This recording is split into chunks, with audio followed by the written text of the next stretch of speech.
kapal sini lama. Ua mae apa yo ako fuli le aku wao le ua malao ai.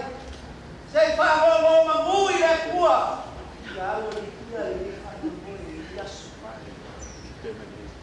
Ole aku mai na ni la aria kama faina. Awa olele wa kuka ifangua le sa kola wala wo fioma. Ile komsina usufainga malo kere kusila na pema manda Aumalaga. Leo sawa ya piu. Kau mai le bana kau. Alo mamau dia lango le bana. Mako re ko pau ina fa kuke kau na forma pania na mamau ke yas. Oleo mamau kau we. Mako fa pelea. Paia kala lea. Awale fio maio la fioma. Kom singa usufainga malo sila. Tawa fioma misa. Paia lava awale. Kawa anga malelaku kama. Afia partiku le atu kangaloa. Ngare pa. Ngakal lau ulo sarong. Mamal yang palelakan. Pa pe foi le mamal. Ole pa ia le Aumalaga. Kuwa. Ko ai ka mu le ngai kaya. Ia mai o fioma.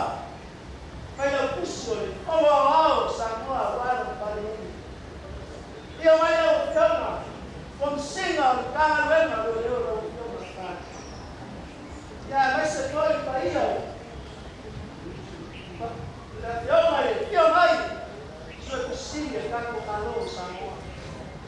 Pa ia mama ole o ni poi ile malai singabe lo un ko kuwa. Aumalaga fio ai a rosina. Vai kau esse no vai o de malai. E a fio ai a fio ngai a pauan. Ia ai salvas. Por que tu não se basquete? Para por vai vai.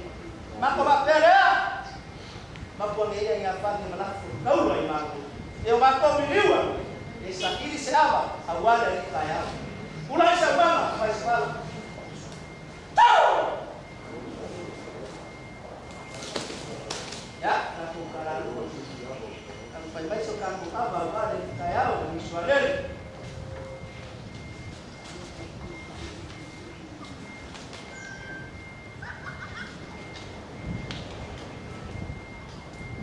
Ami Ava Usu ni fiona sena ipakon. Bisa kumsina supai.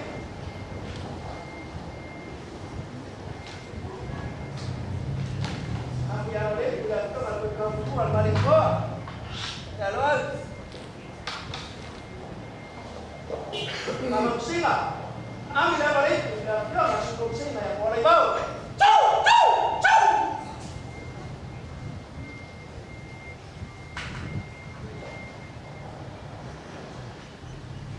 Lauri, orang mana kofia kupul mari boa. Paio la io ruper flakia. Pao solera. Ambil apa itu? Dia bilang sila supaya ini.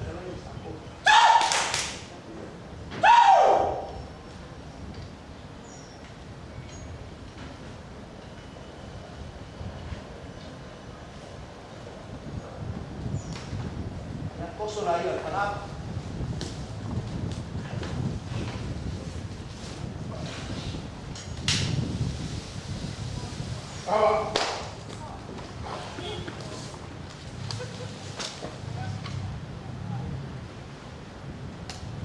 Oh, le kaya o lua ma le kako wasu.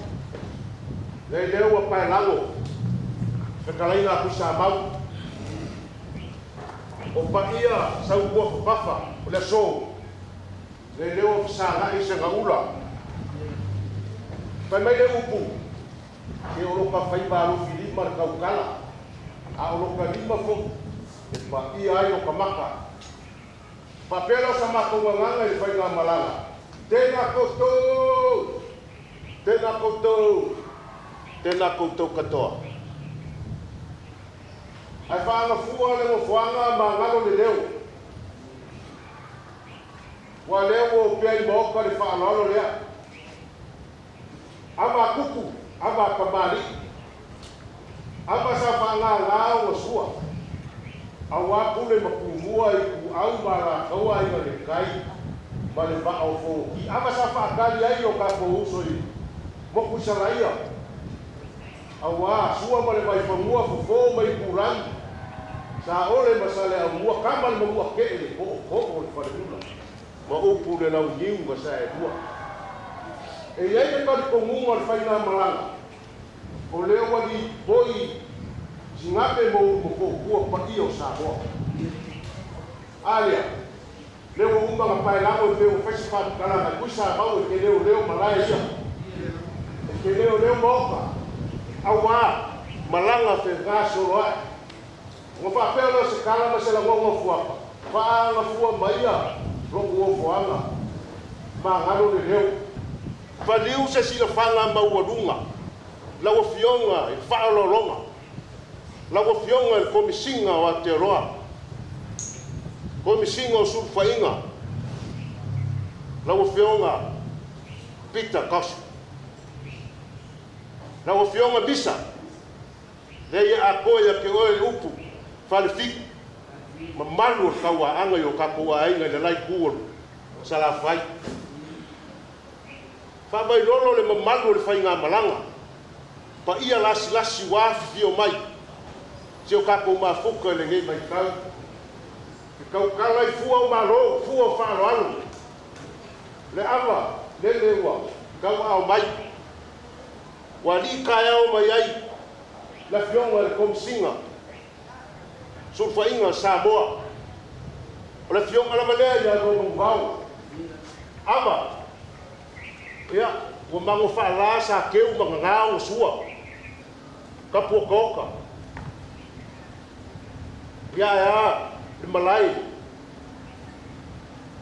fa'alefaka e pui e se upu mogogi amagu ka mapua ma le gofo i kua'aiga ia fuaka amalava ia sa fa'agagā sua e pui ai le malai malie mai koe lau ia aea le mea ia fio ai le mauala i bau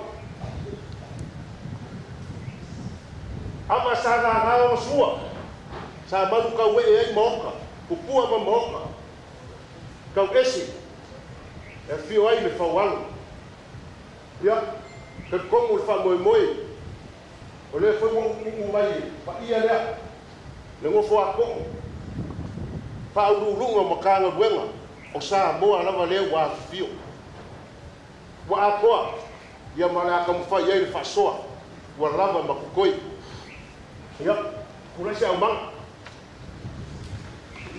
ua iai upesiga ua iai lakasi ua iai uga o le iasā oga fa'apea lea ia le ugase lea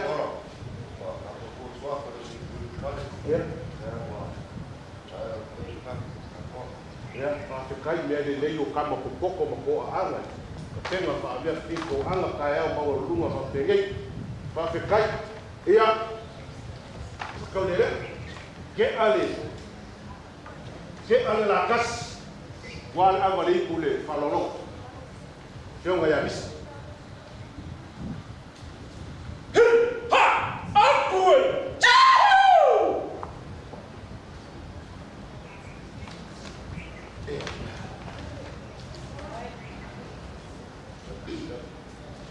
ia ke'a le lakasi lea ua le ava le ipu le feoga i loma uvao komisiga o sulufa'iga Samoa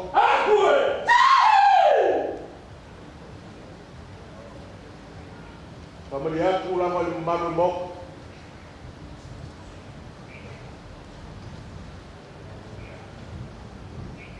o ava ua kokoe o le amagoa fai mamaoso le faigamalaga malo le mau'ava afekai fa'akupu Kalaria. Apa kasih itu? Wah, udah apa ada wakaiga. Kayak ras. Wah, lo Komsigo sufaiga. Marokelo misira. Malu, venga bravo. Por lo la tosia. Kau fioma misa. Pizza, posh. Baira olea. Wala nga kawa aga malako kapa. Fa'afit mereka lo. Memalu kalau fa. Kula sarong. Memalu ya koe parlakai. Lea wa pakai sekolah. Wala pio kumsimo survei bermano sama. Kau pio lalu mau. Nanti lagi kesaput. Bayar wala pio berkuat. Tahu? Cuma si paku.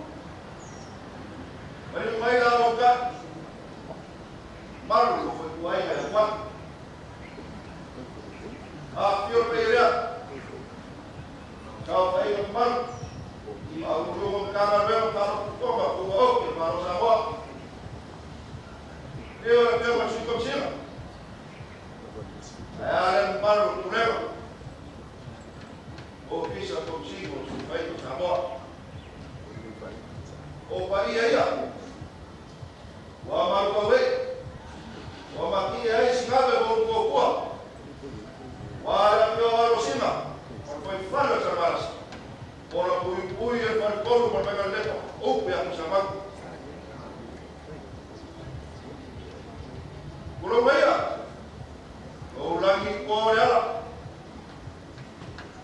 lama, kau lagi kau kait, malah buat kau makan.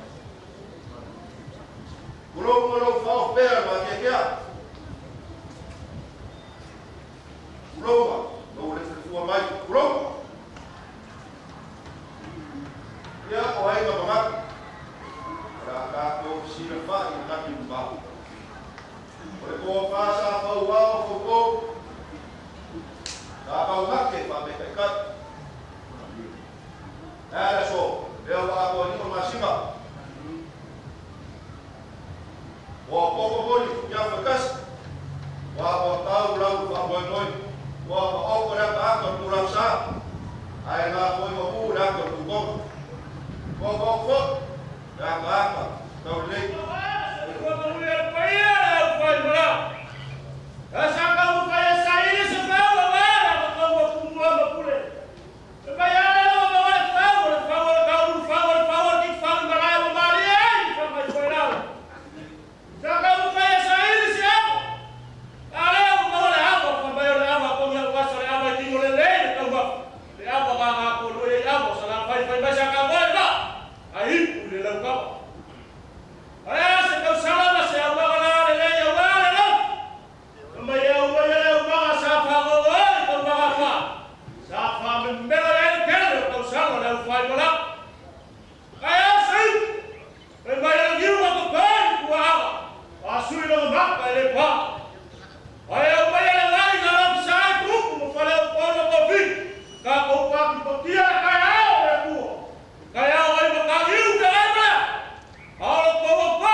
Yaman uya. Lo lagi dia kamu. Ya baba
aso mo i feiloa'iga mātou feiloa'iga ma le atu mai a misa.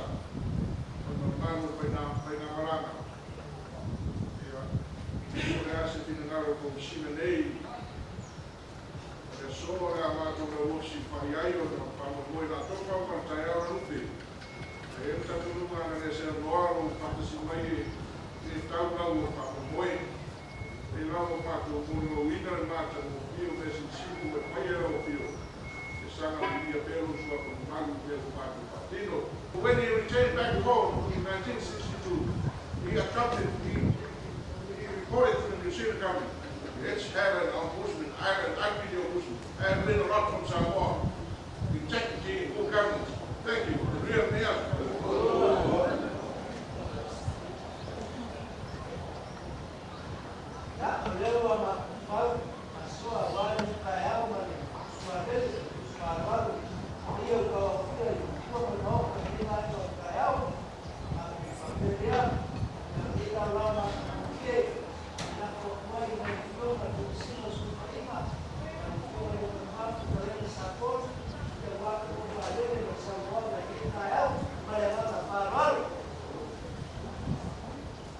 Chief Ombudsman, Ava Usu, Mrs. Bosha, and your expert delegation. It was a privilege and honor for us to welcome you to Samoa on this occasion in our traditional Ava Ceremony. We would like to thank you for taking the initiative to visit us as the Chief Ombudsman of New Zealand and as the second Vice President of the International Ombudsman Institute to promote ombudsman institutions and they be the integral part of good governance and contributor to transparent public administration, the protection and promotion of human rights, and the rule of law. My team and I look forward to you and your team's engagement this week to work together on important dimensions of the Ombudsman's functions and role. We do hope too that you will take the time to enjoy the festivities and experience more of our culture during this Kavila week and the celebration of the 60th anniversary of our independence. Thank you too, Mr. Clerk of the House, Commissioner of Police, Assistant Controller, and Auditor General for gracing us with your presence this morning. We thank you wholeheartedly for your continued support and cooperation with us in our work. Yamanuina Tato Russell, so forth. It's now time for us to take our photographs after Misa's speech. We will take our photographs and then our morning breakfast.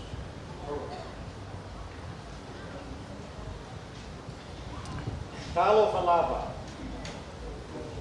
Because of your very wonderful welcome to me and my colleagues, I'd like to reply formally, as I would in Te Reo Māori Ngā Aotearoa New Zealand Festival.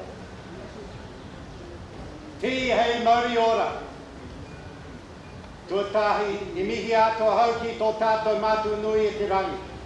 Nāne e hōmai, nāna I tātou atu, nāna nei nā mea kātoa. Tōrua, kei te mihi tēnei whali e tū nei. Me te whenua e tā koto nei a papa tūluku e a kui tā koto mai. Tua toru, kei te mihi hoki na whakaro ki a rātou mā. Nā mati ko haere atu ki te pō. Haere, haere, haere rā koutou. Wai hō rātou ki a rātou, ko tātou nā kānohi ora, nō re rā. Tēnā koutou, hori noa, tēnā tātou katoa. Nā mihi noi ki a koutou katoa, nā mihi ki nā kaimahi o the Ombudsman o Samoa. Nā whianga loa manawhao, ka haere tika tonu ngā mihi nui ki a koe. Ki ngā matai noa Samoa, kei te mihi ki a koutou. Ki ngā kaiwhakahaere o Samoa, ngā mihi nui ki a koutou. He rawi kua tae mai nei mātou, ki Samoa I tēnei wiki, ki te whakanui 60-year celebration, me te mahi I roto I tō office I tēnei wiki. Ka tukua ngā mihi mahana e mātou no tari o te Pātiaki mana tangata no Aotearoa. Nō reira, ānai nei, ka huri au ki te reo tuatoru o Aotearoa. So I have started by greeting God, the giver of all things, the land on which we sit, and I have acknowledged those that have passed on to the next life. I've then greeted all of you and thank you very much. 1975 was the beginning of my connection with Samoa, and it has to do with Sir Guy Poles, who had been the administrator here and whose son gave me my first law job. And I came over here with my then friend and friend of Cheryl, Halilua Va'alepa Sali Mopai, and I stayed with he and his father Vaikoloni in both Vaivasi and Vaisala. And the connection has continued. I had the privilege in 2000 of going to Siupunga in Valinatai and receiving my Misa title. My tohu still stands on the wall in our room, in my office, and also my tapa has pride of place in my office. Lua Manawhao, welcome to your role. You head one of the best Samoan, one of the best ombudsman offices in the Pacific. You will grace it with your wonderful knowledge and your wisdom. You have staff who we've become fond of and very friendly with. The relationships between us are very, very strong. Thank you for the ceremony this morning that my colleagues and I really value. It's normal in my custom to finish what I call a mihi, a whai kōrero with a waiata. We're not going to do that because we haven't practiced. But I'm going to finish with what we call a whakatauki. And it's poignant because it helps explain why we've come here this week, and I'll translate afterwards. Mā te kōrero ka mōhio. Mā te kōrero ka mātou. Mā te mātauranga ka marama. Mā te marama ka ora. With talk comes knowledge. With knowledge comes wisdom. With wisdom comes the breath of life. Tuwha soifua iamangia.